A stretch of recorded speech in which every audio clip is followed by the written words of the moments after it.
कक्षा 11वीं की स्टूडेंट फाइनली आपके यहाँ पर रसायन शास्त्र बुक को रियल पे आ चुका। आप लोग बहुत से कमेंट आ रहे थे कि रसायन शास्त्र का 101% रियल पे उपलब्ध फाइनली आपके यहाँ पर रियल पे आ चुका। और साथ ही आपको पेपर देने से पहले इस पेपर को रट के जाना, क्योंकि वो आपका सेम टू सेम वो आपका यही पेपर आने वाला है। ठीक है, तो पेपर देने से पहले आपको पूरा रट लेना। आप यहाँ पर देख लीजिए 23/5/2023 वैसे रसायन शास्त्र कक्षा 11वीं पूर्णांक आपका 70 नंबर का रहेगा। समय आपका 3 घंटे रहने वाला बिल्कुल। ठीक है, वो आपका यही पेपर आने वाला और सभी जिलों में वो यही पेपर आने वाला। ठीक है, तो आप यहाँ पर देख लीजिए आपके आते हैं सही विकल्प जो कि 6 नंबर के आते हैं। तो आप यहाँ पर देख लीजिए पहला आता है आपका 0.00486 में सार्थक अंकों की संख्या है। तो आपका आता 3, बा आता 4 और सात आता 5 और दा आता 6 है। तो यहाँ पर 0.00486 में सार्थक अंकों की संख्या है, तो इसका आंसर आपका हो जाएगा 3। ठीक है, पहले का आपका करेक्ट आंसर हो जाएगा।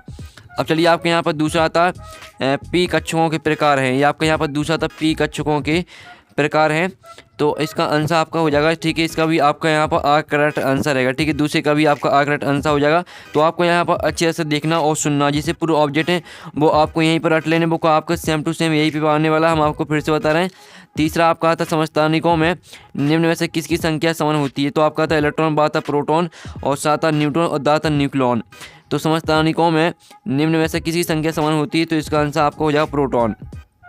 तीसरे का आपका बा करेक्ट आंसर हो जाएगा। ठीक है, फिर आपका आता चौथा।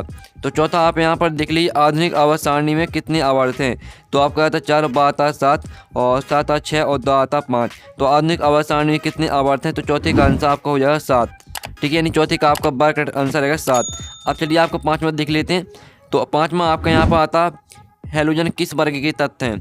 तो आपका आता 15 और बा आता 16 और सात आता 17 और दा आता 18। तो यहाँ पर हैलोजन किस वर्ग के तत्व हैं, तो पाँचवें का आपका करेक्ट आंसर रहने वाला 17। ठीक है, पाँचवें का आपका सा करेक्ट आंसर हो जाएगा। फिर छठवां आता पीबी समाज अति व्यापन से कौन सा बंध निर्माण होता है। तो छठवें का आंसर आपका यहाँ पर रहने वाला, इसका आंसर आपका हो जाएगा सिग्मा बंध। ठीक है, छठवें का आपका बा करेक्ट आंसर हो जाएगा। अब चलिए आपके प्रश्न 2 आते हैं, देखते हैं पूर्ति कीजिए। तो ध्यान से देखना बिल्कुल आपका यही पे आने वाला स्टूडेंट। ठीक है, पहला आपका आता है 1 नैनोमीटर बराबर कितने मीटर होते हैं। तो पहले का आंसर आपका हो जाएगा 10⁻³ ठीक है, 10⁻³ मीटर। आप यहाँ पर देख लीजिए पहले का आंसर आपको यहाँ पर रहने वाला 10⁻³ मीटर। ये आपका पहले रेगिस्तान का आंसर रहेगा। ठीक है, आप दूसरा आपका यहाँ पर आता है, तो दूसरा आता है 10⁻6 गुणक को डॉट कहते हैं। तो दूसरे का आंसर हो जाएगा माइक्रो। ठीक है, दूसरे का आंसर आपका हो जाएगा माइक्रो। आप यहाँ पर देख लीजिए किस तरह से लिखना है, दूसरे का आंसर आपका माइक्रो हो जाएगा। अब आपके यहाँ पर तीसरा रेगिस्तान आता परमाणु द्रव्यमान को डॉट संकेत से दर्शाते हैं। तो यहाँ परमाणु द्रव्यमान को, ठीक है, परमाणु द्रव्यमान को म्यू से दर्शाते हैं। ठीक है, इस तरह से आप यहाँ पर देख लीजिए, जिस तरह से हमने यहाँ पर आप यहाँ पर देख लीजिए जिस तरह से हमने यहाँ पर लिखा है इस तरह से आप। ठीक है, अब चलिए आपका यहाँ पर चौथा आता ब्रोमीन डॉट वर्ग में स्थित है। तो आपका यहाँ ठीक है ब्रोमीन 17 वर्ग में स्थित है। ठीक है, तो 17 हो जाएगा आपका यहाँ पर चौथे का आंसर। फिर आपका यहाँ पर आता पाँचवा O2 अणु में डॉट अबंध होता है। तो पाँचवें का आंसर आपका हो जाएगा यहाँ पर 2। ठीक है, 2 बंध होता है। आप यहाँ पर देख लीजिए आपका यहाँ पर पाँचवें का आंसर हो जाएगा 2। ठीक है, आपका जो यहाँ पर O2 अणु में आपका यहाँ पर 2 बंध होता है। ठीक है, आप यहाँ पर देख लीजिए इस तरह से आपको लिख देना है। अब चलिए आपके यहाँ पर आता है 6वां sp संकरण की ज्यामिति होती है। तो यहाँ पर sp संकरण की ज्यामिति होती है रेखीय। ठीक है, तो आपके यहाँ पर हो जाएगा आंसर 6वें का आंसर रेखीय।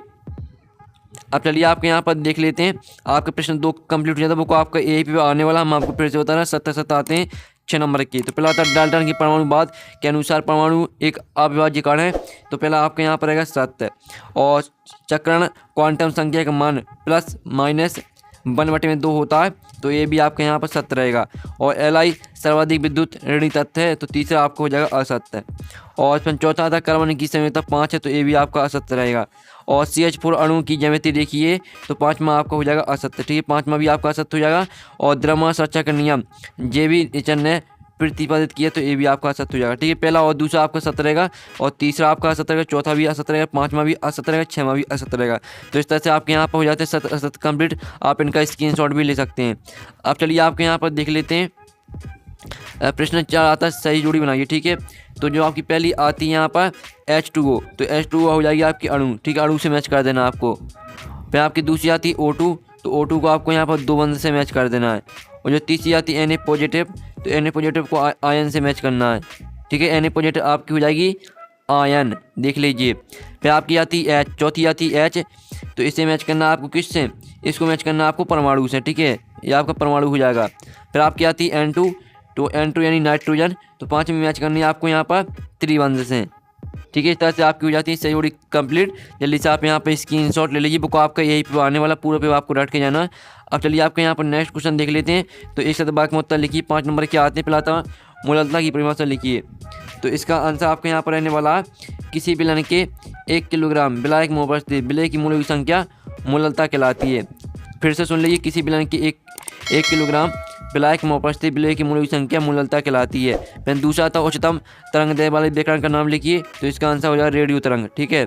दूसरे का आंसर आपका हो जाएगा रेडियो तरंग, ठीक है। रेडियो हमने लिख दिया, तरंग आपको यहाँ पर लिख लेना, ठीक है। रेडियो तरंग हो जाएगा आपका यहाँ पर दूसरे का आंसर।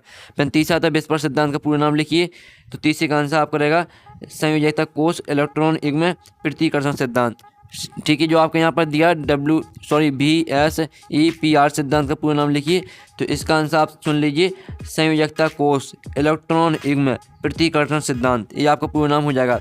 5 और चौथा था कार्बोक्सिलिक अम्ल के क्रियात्मक समूह का रासायनिक सूत्र लिखिए, तो इसका आंसर आपका हो जाएगा R बॉन्ड COOH, ठीक है। R बॉन्ड COOH, ठीक है। R बॉन्ड COOH हो जाएगा आपका यहाँ पर चौथे का आंसर। अब 5वां आता है सबसे हल्के तत्व का नाम लिखिए, तो इसका आंसर हो जाएगा हाइड्रोजन, ठीक है। 5वें का आंसर आपका यहाँ पर हाइड्रोजन हो जाएगा, बिल्कुल आपका यही पे आने वाला स्टूडेंट, ठीक है। 5वें का आंसर आपका हाइड्रोजन हो जाएगा। तो इस तरह से आपके हो जाते हैं, पूरे ऑब्जेक्ट हमने करा दिए। अब चलिए जो क्वेश्चन है वो देख लेते हैं। क्वेश्चन 6 आता है, इस तरह अनुपात का नियम लिखिए। इसका अथवा आता है C2H6 और C6H6 के मूल अनुपाती सूत्र लिखिए। ऑपरेशन 7 आता है निम्न तत्वों के वर्ग में स्थित लिखिए, ठीक है। फिर अथवा आता है आयनन एंथैल्पी परिभाषा लिखिए। प्रश्न 8 आता है, तो जल्दी से आप इनके स्क्रीनशॉट ले लीजिए, बुक आपका यही पे आने वाला, ठीक है स्टूडेंट।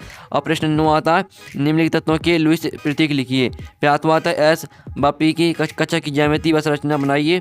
फिर आपका 10वां क्वेश्चन आता है O2 अणु के आवंटन कोटि की गणना कीजिए। फिर आता है संकरण की परिभाषा लिखिए। फिर आपका यहाँ प्रश्न 11 आता है, तो प्रश्न 11 देख लीजिए। फिर आता है एल्डिहाइड ईथर के रासायनिक सूत्र लिखिए। फिर आपका 12वां क्वेश्चन आता है, तो 12वां क्वेश्चन देख लीजिए, ठीक है। 12वें का आप यहाँ पर अथवा देख लीजिए, बुक आपका यही पे आने वाला, ठीक है स्टूडेंट, बुक और रियल पेपर है। 13वां क्वेश्चन आता है 6 ग्राम जल में उपस्थित जल के अणु की गणना कीजिए। अथवा आता है सीमांत कारक अभिकर्मक की परिभाषा लिखिए। 14वां क्वेश्चन आता है पाउली का अपवर्जन सिद्धांत उदाहरण सहित लिखिए। अथवा आता है निम्न तत्वों के इलेक्ट्रॉनिक विन्यास लिखिए, ठीक है। 15वां क्वेश्चन आता है विद्युत ऋणात्मकता की परिभाषा लिखिए, इसके आवर्त वर्ग में परिवर्तन को समझाइए।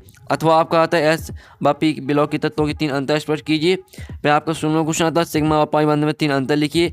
अथवा आता है विद्युत संयोजी व सहसंयोजी युग्मों में 3 अंतर लिखिए। फिर आपका 17वां क्वेश्चन आता है डी ब्रॉगली समीकरण की स्थापना कीजिए। इसका आता है क्वांटम संख्या प्रकारों को उदाहरण सहित समझाइए। फिर आपका 18वां क्वेश्चन आता है, 18वां क्वेश्चन देख लीजिए। 19वां क्वेश्चन आप यहाँ पर देख लीजिए, बुक आपका यही पे आने वाला, ठीक है स्टूडेंट, बुक पूरा पे आपको रट लेना है।